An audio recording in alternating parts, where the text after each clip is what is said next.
Loctite's on it. All right, you guys, welcome back to another video. My name's Andrew, and today we're going to be continuing the build series on my 2023 Hyundai Elantra N. But before I tell you what we're going to do, let's get right into it. All right, so the first thing that we're going to do today is we're going to relocate the license plate from the original OEM's position, and then also after that, the next model we're going to be doing, we have to open the inner fender wells and put something in, and also we have an unboxing at the end of today's video on more things we're adding to the car.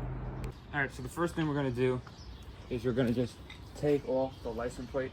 So I'm not going to bore you guys with that. I'll just cut back when I get the license plate off.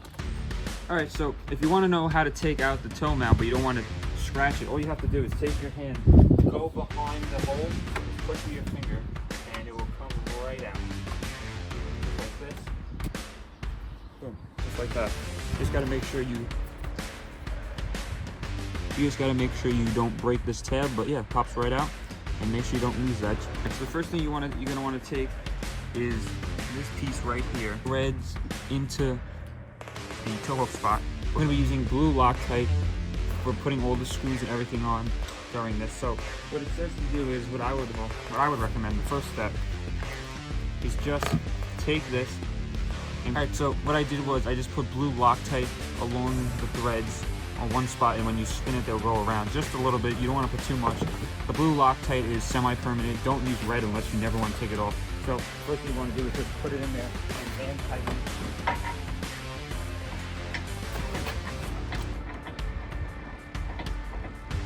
Just tighten it up. Once it gets a little snug, stop. And then what you're gonna need is, now that you hand tighten the threads, you're going to need your 3/4 socket, and just get your socket wrench and just tighten it down.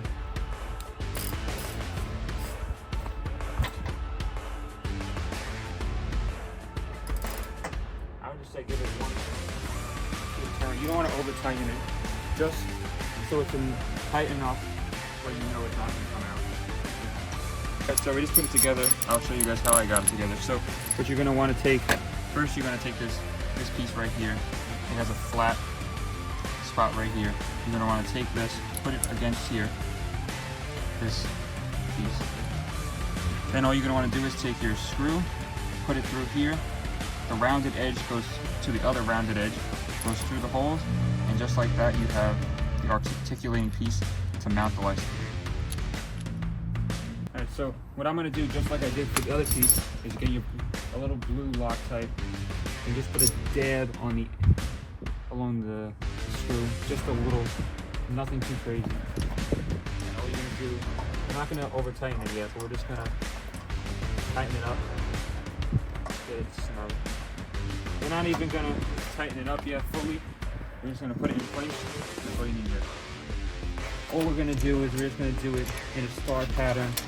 It is a little bit of a pain, but once you line them up, not too bad. Alright, so we're just going to tighten this into place. Loctite on it. And then what I'm going to do is, I'm not going to put Loctite on every single one of these little screws. I'm just going to back out maybe one of them or two of them and just dab on it. So, the license plate seems like it's in the right position. I'm just going to make sure you put the plate on it, see how I like it, and then I'm going to give it one last tighten, and then we should be good to go. So all we do is screw them in, and we're just going to put the last one in right here. And then there we go. That's how the plate looks on the car. It actually is probably going to serve a functional purpose, because now the intercooler is going to get more airflow. I had to look online. People, I do believe they cap. So what you do is you drill this out and you just pop the black cap in. So you want to see this. I'll have to look, see what I can do about this. Honestly, when I wash it, you probably won't even be able to tell. Yeah. Now, let's open up the next mod and get right into it.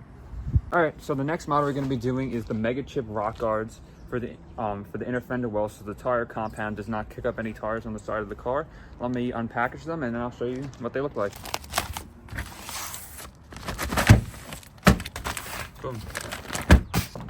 Yeah, we just ran into a little bit of an issue. You know, for the first time in my life, I read the instructions before I tried to take apart the car, and it says that either we have to take off the wheel or we got to go to Harbor Freight and buy the screwdriver. So I guess we're going to Harbor Freight because I'm not taking this wheel off right now. So off to Harbor Freight we go.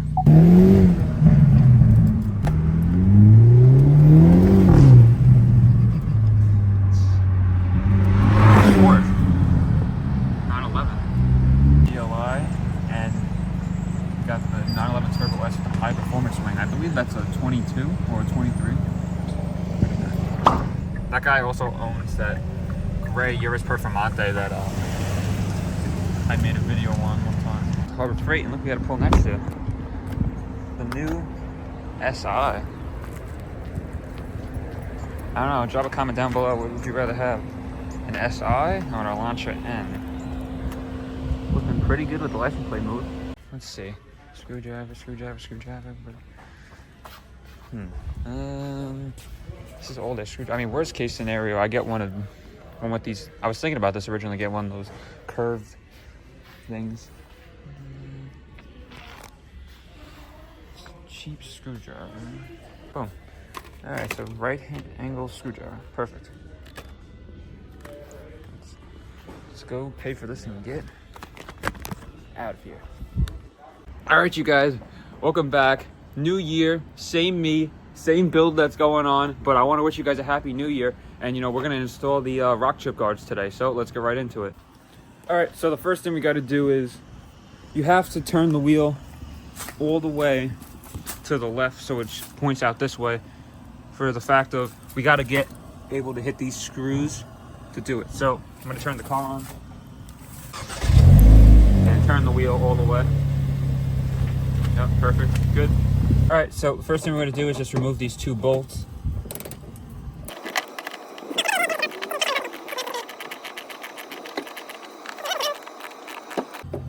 All right, so screws are almost out.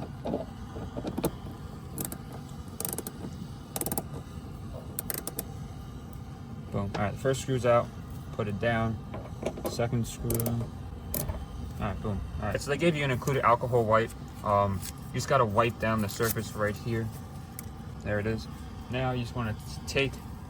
So we're just going to apply the double stick tape. But first, before we do that, it says you have to use the washers. Now, it says 4 washers go on the back and 2 go in the front. Now, there's 4 here and 2 here. You got to make sure you use the right ones because these look thicker than these other ones. So I'm assuming the 2 would be the 2 that go in the front and the 4 go in the rear. So I'm assuming the thinner ones go in the front. So the thinner ones have to go on the bottom right here. We'll put that there. But before we do that, I would take a heat gun and heat up your glue and heat your surface just so it creates a good bond with the double stick tape, and then put the washer in, put the screws back in, and that's all. So let's do that. All right, so we heated the inner fender well like it said, but I would also heat up the double stick tape just like we did in the other video for the applying the decals. You want to always heat your double stick tape just so it gets very sticky. So I had a little discussion with my cameraman. Are we supposed to put it in the front of it so it doesn't put like a washer so it doesn't pull through the screw? We're supposed to go in the rear of it. I read the whole instructions because it doesn't say for the front, but the rear in specific it says to put it behind it. So I guess I'm just gonna assume that's what they want in the front. So we just did the tape like that. We're gonna heat it up again, and we're just gonna show you guys how we put it in. So let's go do that.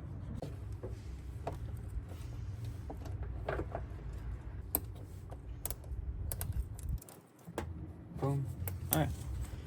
Seems like we're good to go with the first one.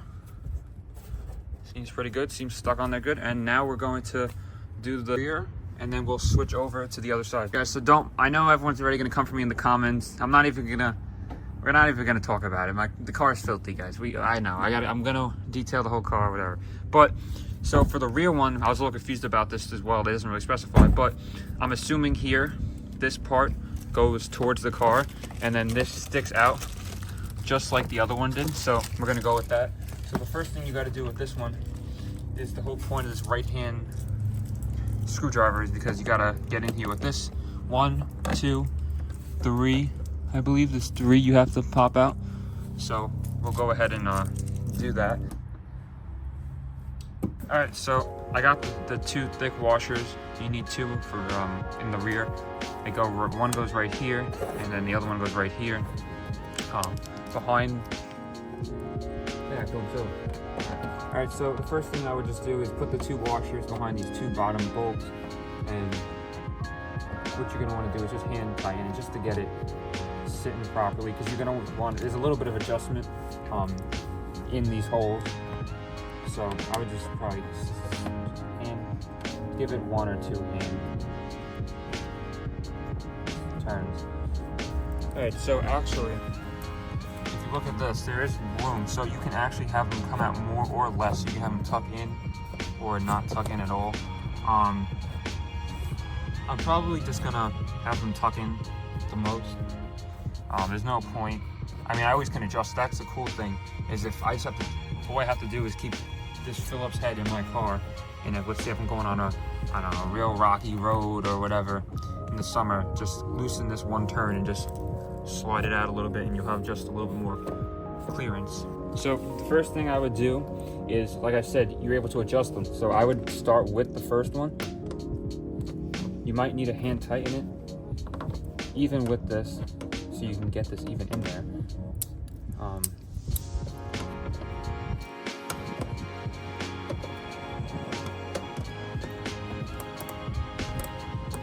Yeah, I would definitely recommend, if you would like to do this, a little bit more work, but easier for the installation, definitely take off the tire. But even not taking off the tire, it's not even that hard to do. Because once you get the screw started, you have more than enough space. So like I said, not fully tightened that. These all have a micro adjustment. So I think for mine, I'm going to have them tuck in the most as possible. Just for the fact of a visual preference. I'm sure if they do stick out more, you're definitely going to collect a little bit more rocks, but even just having this little bit of it sticking out is definitely going to help stop, especially all this mud splat, I'm sure, which you can definitely see on the car. I'll have to give you guys an update the next time it rains, if they do actually help or not. For anyone wondering, I think these are about $100 on their website.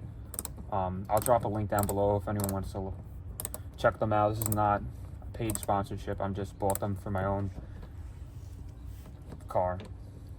Everything I own the channels, at least for now, I pay for everything myself, so I'm gonna give my honest opinion on everything.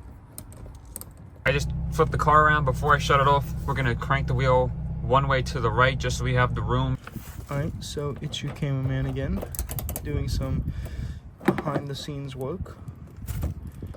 Just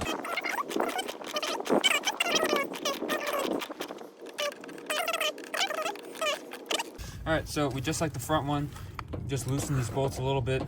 They are the same size, so don't get too worried about mixing them up. Got the cameraman working today, guys.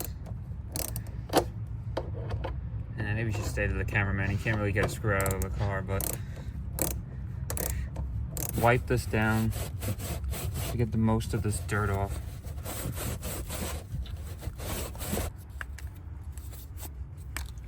Just peel the tape, heat the tape, stick it on, and we're ready to go. Just heated up double stick tape and the surface. What you're going to want to do is put your bottom screw through, put the washer on it. Perfect. Line this up just enough. Don't over tighten it, don't under tighten it. Can never hurt. And just give it, hold it, I would say, for like 15 to 30 seconds. Alright, so just like in the front, we got the 3 screws out. We're popping out the 2 washers, and what you're gonna do is just put the 2 washers just like the other side, hand tighten it, and yeah, basically that's it. So I'm gonna do that, and obviously too, you have to adjust it for whatever way you like, but right after that, I'm gonna show you how it is, and then we'll do some B-rolls and show you guys how they all came out. So stay tuned for that.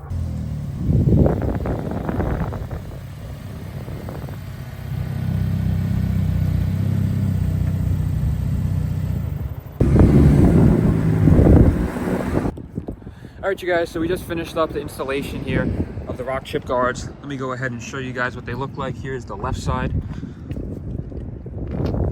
Look pretty cool. I have them tucked in on the for the most part. You can adjust them fully, like I said, but I think they look pretty good. Drop a comment down below what you guys think of them. I think it definitely will help all the dirt and stuff. But you know, I have one more thing to show you guys in the trunk here. You got a little something. You guys, sorry, don't mind the mess. All this stuff is from the last video. If I'll throw it up right here, but if you guys check it out, part 3, we went through ours, the Elantra N. I'm not going to spoil too much, but right here, I just bought the unit in R4 radar. In a future video, I will be installing it. We will hardwire it. I'll show you guys how you can tap it into your car. And also I have a dash cam too. We'll do that as well, hardwire all that. But yeah, so just some other future little things for the car. But so that's the wrap up of part 3 of the Elantra N build series. So yeah, part 4 is coming in a week or so. That'll be pretty cool. But in the last episode, in part 2, we did winterize the Elantra N, as I said. I'm pretty sure I might have said part 3. I meant part 2. Doesn't matter. But yeah, so check out those videos. But other than that, it's been Andrew, and I'm out.